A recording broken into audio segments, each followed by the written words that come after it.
one interconnected ocean, a vast blue expanse critical to life. To represent the story of the ocean with all its splendor and uncertainty. Or as it's scientifically known, your science orca. The orca lives in every corner of the ocean, from the Arctic and the Atlantic, the Southern to the Indian, to the mighty Pacific and beyond.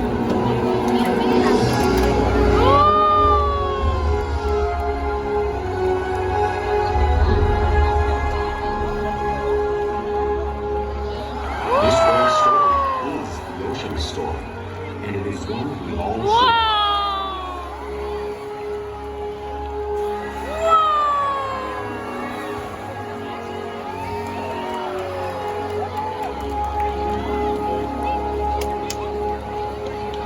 Welcome to SeaWorld's Orca Encounter. My name is Robin, and I'm honored to introduce to you these intriguing and majestic animals.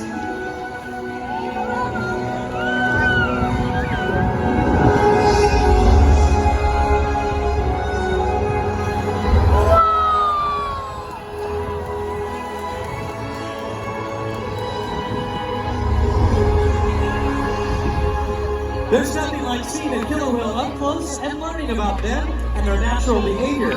We hope this Orca encounter will help you with a better understanding of these magnificent creatures and all they represent.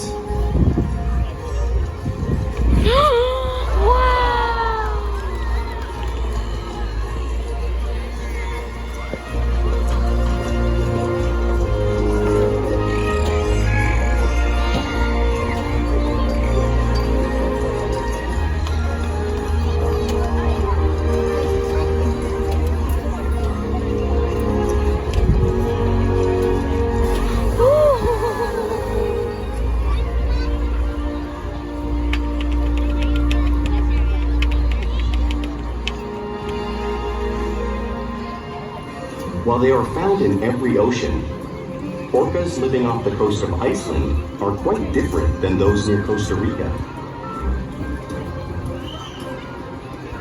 In fact, there are at least 10 types or ecotypes of killer whales. An ecotype describes the differences between killer whale size, physical form, prey, social structure, and habitat. As you can see, the differences are subtle, but noticeable when compared side by side. Orcas are adapted perfectly to their environments. And even the whale's black and white coloration has a purpose. It camouflages the outline of their bodies in the water, making it easier for them to surprise and catch their prey.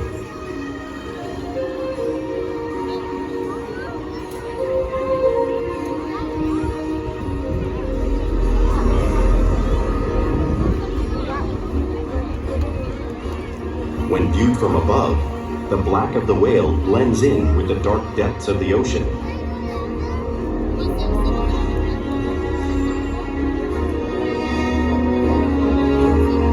When viewed from below, the orca's white bellies match the brighter surface of the water, blending with the light above, giving them the perfect camouflage.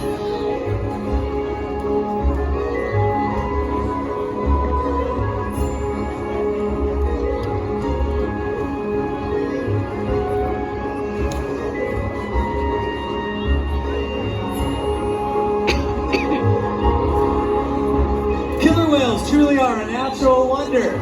And right now, Kalia, a young female, is going to help me show you some of their physical characteristics.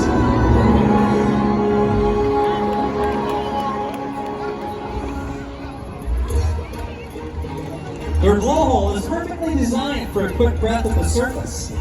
Even the location of their eyes works to their advantage. It looks as if the eye is located in the white patch, but that's just a visual distraction.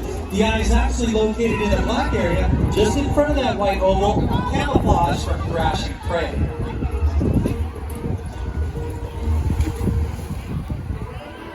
The fin on their back is called a dorsal vent and helps to stabilize the orcas when swimming fast, and it also helps regulate body temperature.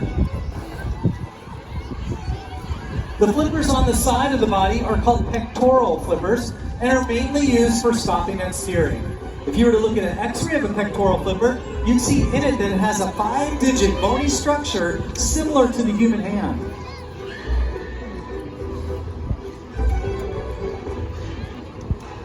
The lobes on either side of the tail are called flukes. The tail flukes are the killer whale's engine, propelling at speeds of nearly 30 miles per hour, like some of our speedboats. They swim the fastest and use the most power when they lift their nearly 10,000-pound bodies completely up and out of the water.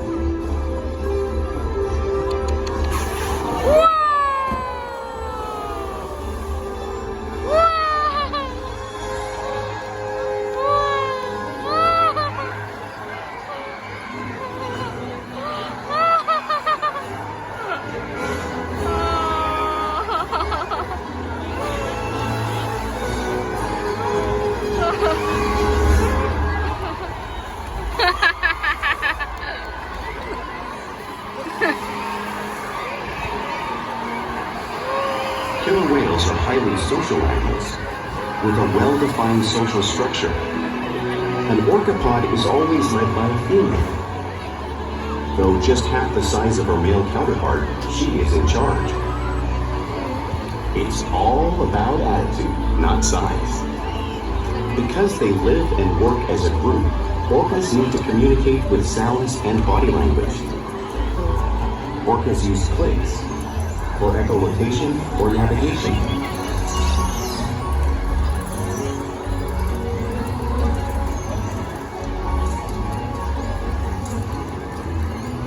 Whistles to socialize in the pod.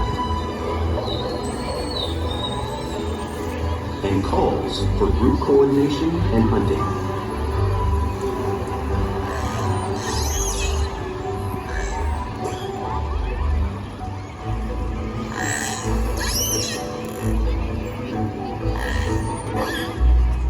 Vocal development studies here at SeaWorld show that early on, calves learn vocalization from their mothers. But as they grow, they learn from others close to them as well. This is a bottlenose dolphin call that Shuka learned and even taught other killer whales here at SeaWorld. In fact, orcas are the largest members of the dolphin family.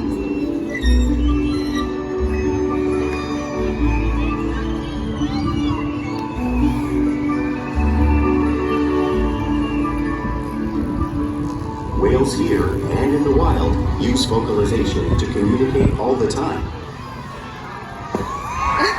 Like all animals, killer whales also use body language as a form of communication. For example, a mother may use a pectoral slap to help herself get noticed.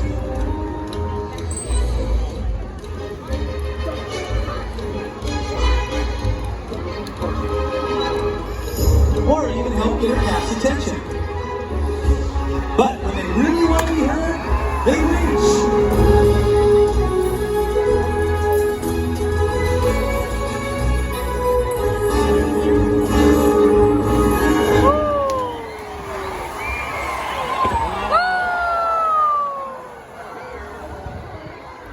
Spy hopping is how killer whales coordinate and get a better view of their surroundings while they hunt.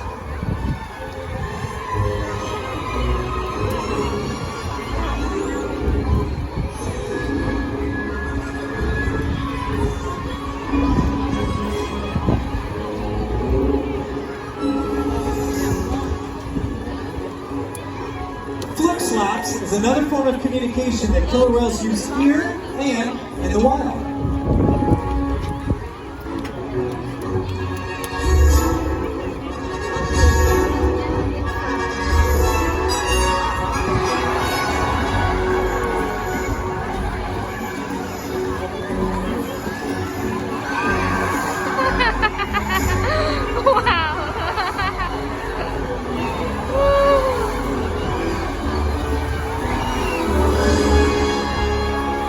As you can see, killer whales are great communicators, so it's no wonder they're at the top of the ocean's food chain.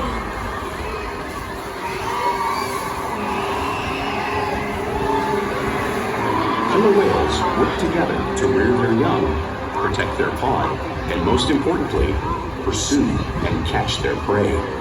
Every day they cooperate to survive in the wild oceans of the world. The orca's hunting techniques are as varied as the whales themselves. Norwegian killer whales will circle herring, herding them together. The whales use sounds to coordinate with each other and to disorient a herring.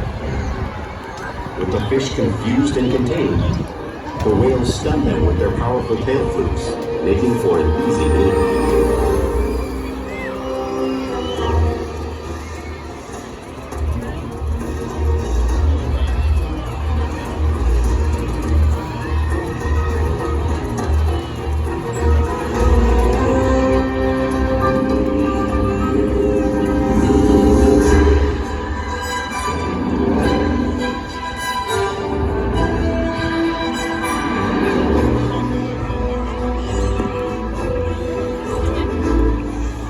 Whales in the southern hemisphere have learned how to capture sea lions by pulling them right off the beach. Watch as Ulysses, our largest whale, weighing in at 10,000 pounds, demonstrates a similar behavior right here.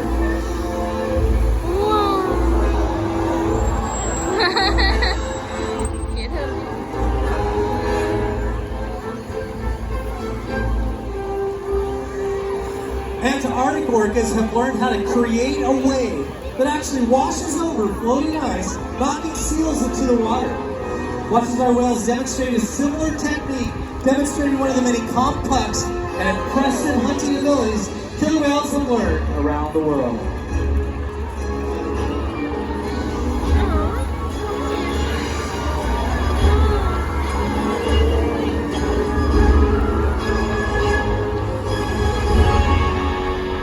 Now you just saw these waves crashing over the front, but you really can't appreciate the amount of water that's displaced until you experience it firsthand, and also as you watch Ulysses demonstrate this incredible wave-making technique right here.